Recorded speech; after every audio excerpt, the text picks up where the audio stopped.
Binge Audio.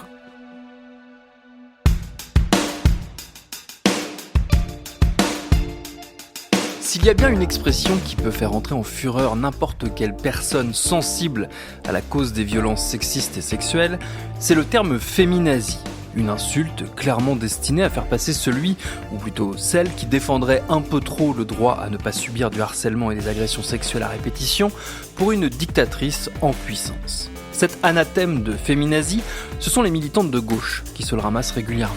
Pourtant, il existe bel et bien des féministes autoproclamées dont les accointances avec l'extrême droite la plus violente et la plus hargneuse pourraient sans trop de soucis leur valoir l'appellation très précise de féminazie. Bizarrement, à elle, on ne la sort pas très souvent, malgré les arguments nombreux qui tentent à prouver que c'est bien de ce côté-là du spectre politique qu'elles évoluent.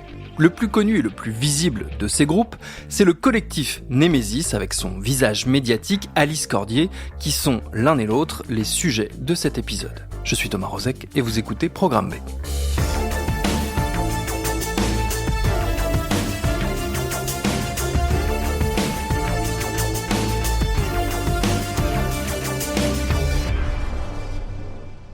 Pour comprendre comment un groupuscule comme Némésis et sa présidente ont pu se frayer aussi facilement un chemin dans notre espace public, il faut remonter pas mal en arrière. Ça peut paraître paradoxal, mais la droite n'est jamais aussi unie que lorsque la gauche est au pouvoir et essaye de faire bouger les lignes de la société. On l'a vu par exemple lors des grandes manifestations contre le projet de loi Savary dans les années 80, lorsque le gouvernement socialiste a tenté de créer un grand service public de l'enseignement, un projet vu comme une manière de faire disparaître les écoles privées et qui a suscité une telle mobilisation à droite et à l'extrême droite que non seulement la loi a été retirée, mais qu'en plus le gouvernement a carrément démissionné.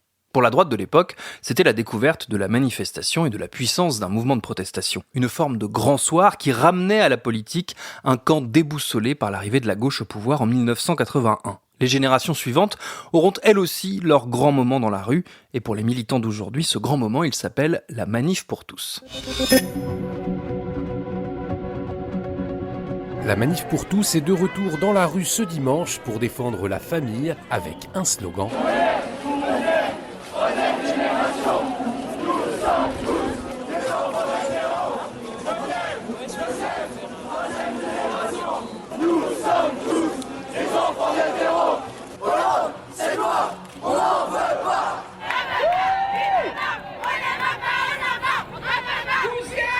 La loi du 17 mai 2013 ouvrant le mariage aux couples de personnes de même sexe est l'une des dernières grandes avancées sociétales de la France du XXIe siècle. Et c'est également l'un des moments les plus fédérateurs de la droite dure, qui s'est pour l'occasion rassemblée, organisée et a développé des réseaux dont l'influence perdure encore de nos jours. C'est l'héritage de la Manif pour tous, ce mouvement de contestation hétéroclite rassemblé par un objectif commun, le refus des politiques d'égalité de genre et le rejet des organisations féministes qui les défendent. Une dizaine d'années plus tôt, les débats sur le PACS, le pacte civil de solidarité qui permettait déjà l'union libre des couples de même sexe, avaient été un galop d'essai. La droite catholique traditionnaliste avait alors tenu peu ou prou les mêmes discours que l'extrême droite la plus radicale sur le péril que représentait ce PACS. C'est comme ça qu'on a pu voir Christine Boutin brandir une Bible à l'Assemblée nationale, un épisode qu'elle tentera de nier par la suite, même si le compte-rendu des débats au Palais Bourbon mentionne bien que, je cite, elle sort de son sac un livre qu'elle montre à l'Assemblée et dit à ses collègues « Lisez plutôt la Bible, ça vous changera ».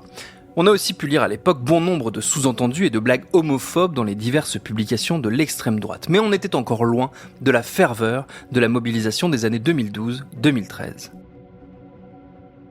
Les cortèges de ces années-là ont été une première mise en œuvre de l'union des droites que fantasment bon nombre de militants d'extrême droite depuis des décennies. On pouvait y croiser aussi bien des représentants de l'UMP que du FN, mais aussi de groupuscules néofascistes comme le Renouveau français ou l'Œuvre française, des intégristes catholiques de Civitas, des monarchistes de l'Action française et aussi des nouveaux venus qu'on n'avait pas fini de se trimballer, les identitaires, à commencer par Génération Identitaire qui est littéralement né dans ces manifs. Alors soyons clairs, tout le monde ne défilait pas ensemble, tout le monde ne partageait pas les mêmes slogans ou les mêmes objectifs, mais tous ont bénéficié à ce moment-là d'une mise en lumière médiatique inédite. Et ça leur a donné l'opportunité de recruter bien au-delà de leur base militante habituelle. Ce qu'il faut bien comprendre, c'est que les discours homophobes et antiféministes ont un intérêt très fort pour l'extrême droite. C'est ce que le chercheur spécialiste des radicalités militantes Tristan Boursier, que vous avez déjà entendu pas mal de fois dans Programme B, appelle une synergie fonctionnelle.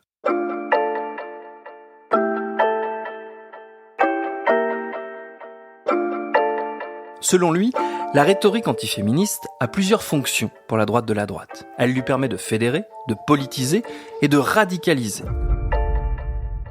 Concrètement, ça veut dire qu'elle permet de rassembler des courants parfois opposés, comme les catholiques intégristes et les nationalistes révolutionnaires qui ne sont généralement pas d'accord sur grand-chose, sauf sur le fait que les femmes et les homosexuels prennent trop de place dans la société. Ces instants de mobilisation, ils permettent aussi à l'extrême droite d'ouvrir des brèches dans les débats médiatiques sur les sujets sociétaux, en y important un agenda anti-égalitaire, sécuritaire ou xénophobe.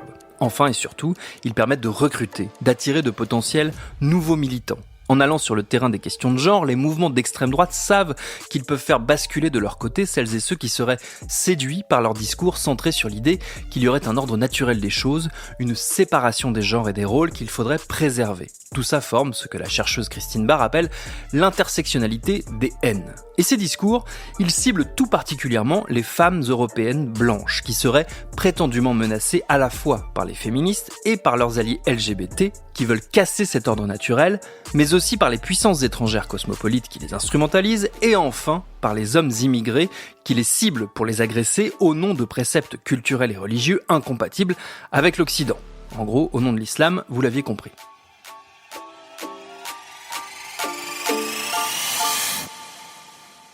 Toute cette joyeuse ambiance va favoriser l'émergence d'une nouvelle génération de militantes, des jeunes femmes animées par un fort sentiment antiféministe qui se traduit par la défense d'un fémonationalisme. Dans le sillage des manifs de 2012-2013, on voit donc apparaître des groupuscules féminins satellites des organisations classiques de l'ultra-droite. Elles s'appellent les Cariatides, les Antigones ou les Merveilleuses, chacune à son créneau, qu'il s'agisse de défendre ouvertement la race blanche, de pratiquer l'agite-prop en réponse aux actions des fémènes, ou de se focaliser sur les questions liées à la maternité et à la féminité dite traditionnelle. Parmi les personnalités influentes de cet écosystème, il y a Solveig Mineo, fondatrice de la plateforme Bellica, qui brasse à la fois de vieilles obsessions ésotériques et des théories suprémacistes affirmant que l'Occident est infiniment supérieur au reste du monde et qu'il doit, pour préserver cette supériorité, rejeter hors de ses frontières toutes celles et ceux qui ne sont pas des occidentaux pure souche.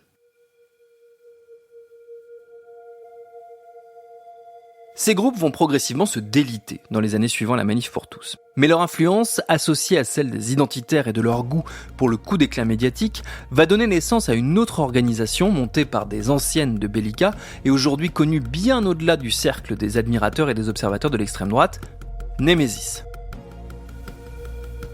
Dans la mythologie grecque, Némésis, c'est la déesse de la justice divine et du châtiment. Elle est celle qui punit les criminels, mais aussi les orgueilleux. On la considère aussi comme la déesse de la vengeance. Bref, une divinité qu'il vaut mieux ne pas trop emmerder sous peine de voir son destin virer au funeste. C'est ce patronage, qu'on pourra qualifier de belliqueux, que choisissent les militantes du collectif lors de sa création en 2019. Outre les mobilisations contre l'ouverture du mariage aux couples de même sexe qu'on a déjà évoqué, le groupe a construit son idéologie sur deux événements distincts, mais qui l'un comme l'autre furent des moments de bascule médiatique et politique. Le premier, c'est le fameux réveillon du Nouvel An de 2016 en Allemagne. Harcèlement, attouchement sexuel et au moins un viol, la police a déjà enregistré une centaine de plaintes.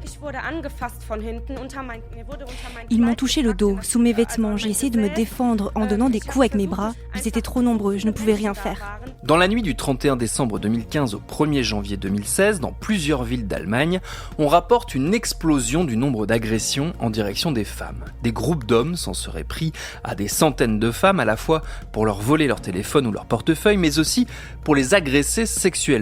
La ville de Cologne, où se concentre une bonne partie des faits, devient alors un symbole pour la droite et l'extrême droite, celui de l'aveuglement de la gauche vis-à-vis du multiculturalisme, puisque selon les témoignages, la plupart des agresseurs seraient des hommes immigrés. Il faut savoir que nous sommes alors en pleine controverse sur l'accueil des réfugiés en Europe, l'Allemagne ayant fait le choix d'ouvrir ses frontières aux demandeurs d'asile fuyant les guerres et les persécutions, ses dirigeants se voient alors reprocher d'avoir ouvert grandes les portes de la bergerie aux loups, forcément incapables de vivre harmonieusement avec les Occidentaux. Les débats qui vont suivre cette tortueuse histoire, dont on ne fait ici qu'effleurer les nombreuses complexités, ils permettent à de nombreuses voix de droite de s'engouffrer sur le terrain des violences faites aux femmes et se prétendre les vrais défenseurs de ces dernières au prétexte que la principale menace pesant sur leur existence, ce ne sont pas les hommes dans leur globalité, comme le disent les militantes féministes, mais bien les hommes immigrés. Un argument qu'on ne va pas tarder à retrouver. Un an après cet épisode lourd de conséquences politiques, en Allemagne surtout, un autre événement mondial, celui-là, s'affiche partout dans la presse, c'est la déferlante MeToo. We now have a verdict in the Harvey Weinstein rape trial. Jean, what do you have? There are 2 guilty convictions here. Criminal sexual act in the first degree, which is 5 to 25 years in prison, and rape in the third degree, which can be probationary, up to 4 years in prison. Bon, je vais pas vous refaire toute l'historique du mouvement de prise de conscience qu'a été la révélation en 2017 des agissements du producteur hollywoodien Harvey Weinstein. On a eu l'occasion de l'évoquer de nombreuses fois et d'y consacrer de nombreux épisodes. Disons juste, pour faire très court, qu'il y a eu un avant et un après Weinstein, et qu'à compter de cette histoire, nul ne peut ignorer la permanence et l'étendue des violences sexistes et sexuelles, qu'on a eu de cesse depuis, à la fois de creuser, de nommer et de tenter de détricoter. Si MeToo a permis l'émergence d'une nouvelle génération de féministes de gauche, enfin entendues sur les thèmes qu'elles défendaient jusqu'ici dans une relative indifférence, le mouvement n'est pas passé inaperçu de l'autre côté du spectre politique. Au contraire, des militantes de droite et d'extrême droite y ont vu l'occasion de ressortir l'argument de la menace masculine venue de l'étranger. C'est précisément ce que fait Nemesis. Et son acte fondateur, c'est justement une manifestation du mouvement Nous Toutes qui s'inscrit directement dans la filiation de MeToo. Le 23 novembre 2019, le week-end précédant la journée internationale pour l'élimination de la violence à l'égard des femmes, Nous Toutes organise sa traditionnelle manifestation qui rassemble des dizaines de milliers de personnes, essentiellement à Paris. Comme tous les ans, on guette dans le cortège les panneaux et les slogans souvent riches en jeux de mots et en punchlines ravageuses. D'un seul coup, un groupe de jeunes femmes brandit des pancartes dénonçant les étrangers comme responsables de la majorité des viols en Île-de-France et ciblant les féministes de gauche avec peu ou prou les mêmes accusations d'aveuglement qui avaient été utilisées lors de l'épisode du Nouvel An en Allemagne.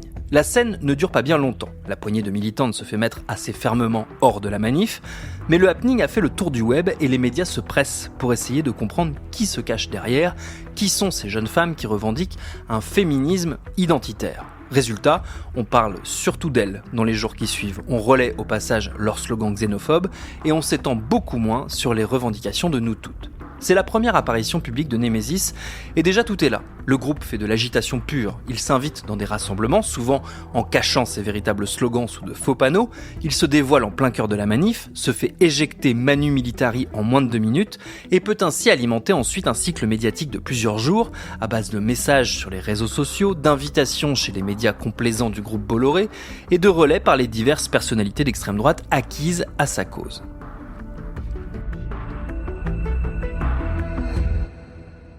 La figure centrale du mouvement, celle qui vient le défendre sur les réseaux, à la télé et sur les radios, c'est Alice Cordier qui en est la présidente et la cofondatrice. Elle est née en 1997 à Rennes et à 30 ans à peine, c'est déjà une vieille routière du circuit médiatique. On l'a vue évidemment chez Hanouna, on l'a entendue sur RMC, chez les Grandes Gueules, et elle est désormais officiellement intervenante sur CNews où elle est accueillie avec tous les égards. Après tout, c'est la famille. Parce que si Nemesis tente généralement de rejeter l'affiliation à l'extrême droite et de se revendiquer plutôt comme des féministes de droite au sens large, les accointances idéologiques des membres du collectif ne sont pas très dures à déchiffrer. Alice Cordier a fréquenté l'Action française, elle est proche des néo-nazis des Zouaves Paris et du GUD, ainsi que du syndicat étudiant La Cocarde, dont les membres servent régulièrement de service d'ordre à Nemesis lors de ces happenings, ce qui leur permet au passage de tabasser à tout va les militants de gauche qui s'insurgent contre leur présence. C'est d'ailleurs dans les rangs de ce service d'ordre qu'on retrouve le militant néo-nazi Quentin Derenque, mort après une rixe avec des antifas à Lyon début 2026,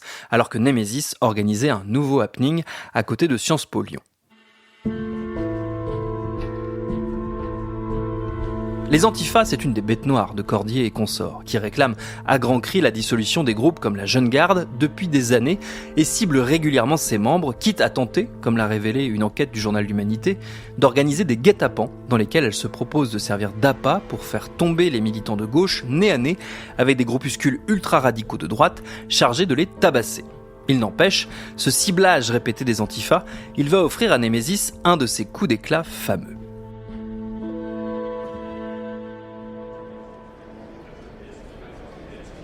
Nous sommes le 21 janvier 2025 à Paris, dans le 9e arrondissement, et le CRSI organise un événement très spécial.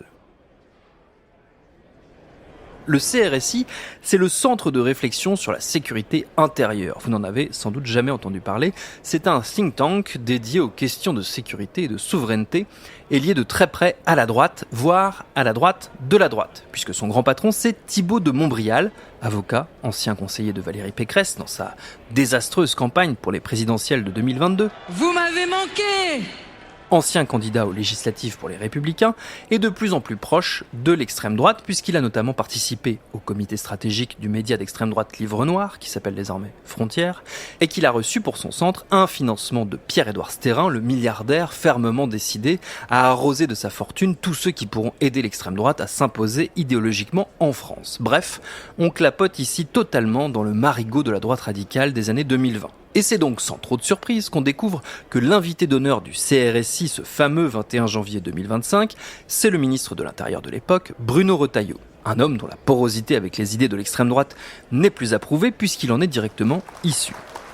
Dans le public, après que Retailleau se soit félicité de son action pour faire avancer les idées de son camp, on se livre à la traditionnelle séance de questions-réponses. Une jeune femme se lève, c'est Alice Cordier, et elle demande au ministre s'il compte dissoudre la Jeune Garde. Et le ministre acquiesce. Némésis, je voudrais féliciter les jeunes dames que j'ai vues. Voilà, bravo pour votre combat.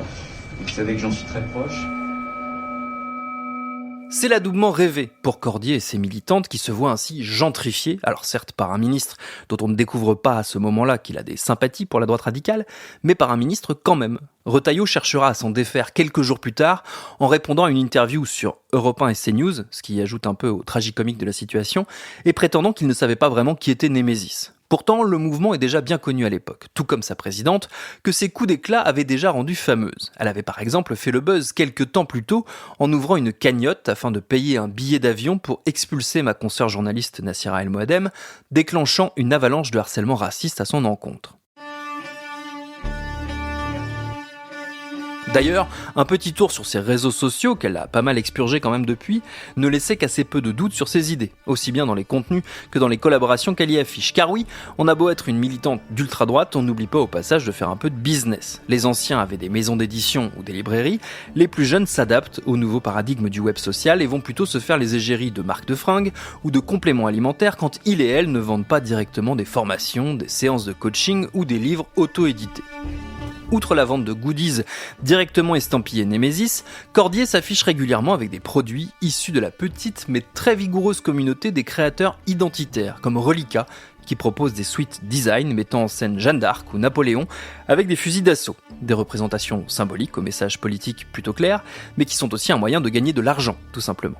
Et qui dit modèle économique, dit également concurrence, avec tout ce que ça peut entraîner de dérive dans un univers où la violence est banalisée. En décembre 2021, Alice Cordier porte plainte contre Baptiste Marché. Vous avez peut-être déjà entendu ce nom. C'est un des visages de la fachosphère en ligne, un grand ami de Papacito, de Julien Rochdy et de tout ce que le web comporte de propagandistes d'extrême droite. Et c'est un garçon nerveux. Il n'hésite pas à montrer ses muscles, son goût pour les armes et pour la baston qu'il a sans doute développé lors de son passage dans les rangs des groupuscules néo-nazis parisiens où il a fait ses armes. Bref, en décembre 2021, donc, ce charmant personnage aurait violemment giflé Alice Cordier dans un bar parisien devant témoins. Les deux ne s'apprécient pas beaucoup, à la fois pour des différends d'ordre privé, mais aussi pour des raisons bien plus prosaïques. Marchais userait de son influence et de sa plus grande notoriété pour empêcher Cordier d'accéder à certaines sources de financement. C'est elle-même qui l'affirme dans une vidéo postée quelques jours après l'agression. Il faut savoir que Baptiste me voue une haine incommensurable, ça fait à peu près 6 à 8 mois je dirais.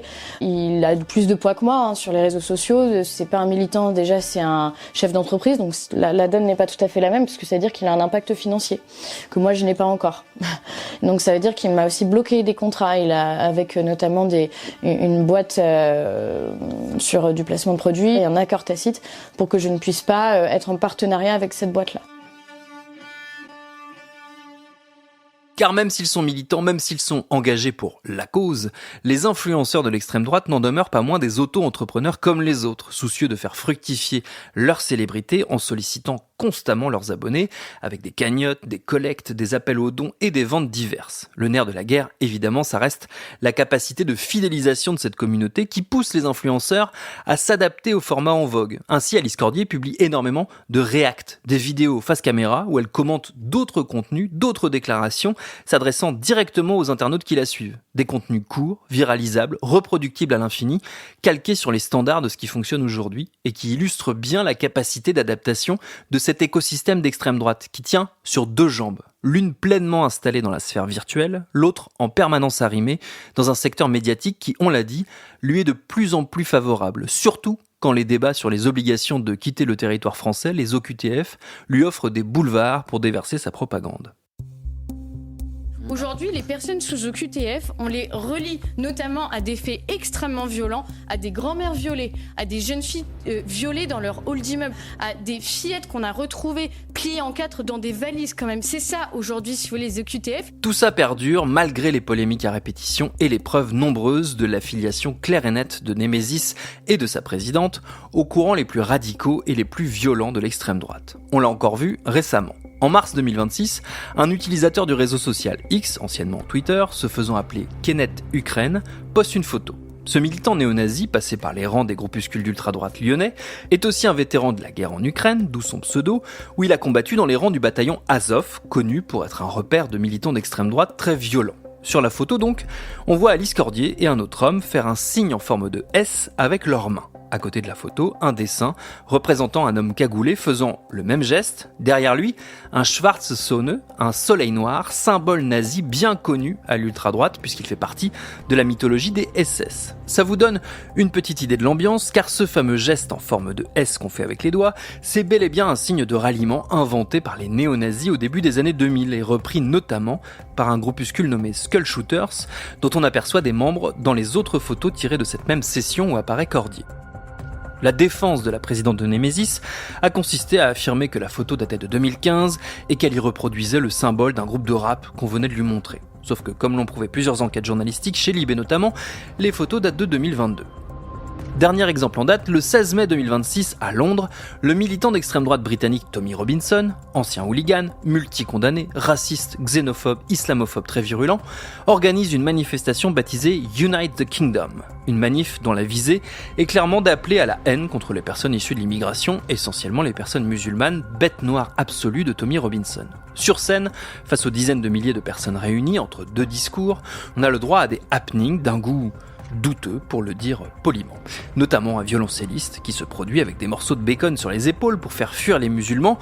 Qu'est-ce qu'on se marre. Et voici alors que déboulent 3 jeunes femmes en niqab intégralement voilées qui sous les cris de la foule se dévêtissent et se révèlent être Alice Cordier et 2 de ses camarades venus apporter leur soutien à la croisade anti-immigrée de Robinson. We have come from France to support you.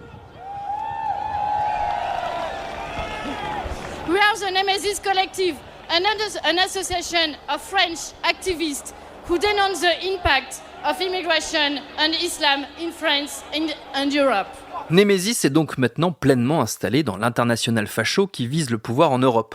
Outre ses proximités avec Robinson, les militantes sont notoirement proches du Rassemblement national qui leur a même permis de se rassembler dans le fief historique des Le Pen à Montretout. En parallèle, le collectif continue de bénéficier de déductions fiscales puisqu'il s'est inscrit en tant qu'association d'intérêt général auprès des autorités françaises. Alors certes, des députés de gauche appellent désormais à sa dissolution et ont déposé des demandes en ce sens. Certes également, le fisc français, alerté par les révélations dans la presse au sujet des dons défiscalisés qu'on évoquait à l'instant, a lancé une mission d'inspection. Ça n'a pas semblé atteindre le collectif qui continue de publier frénétiquement sur les réseaux, de planifier ses happenings, d'engranger des soutiens et de piaffer d'impatience en vue de la présidentielle de 2027.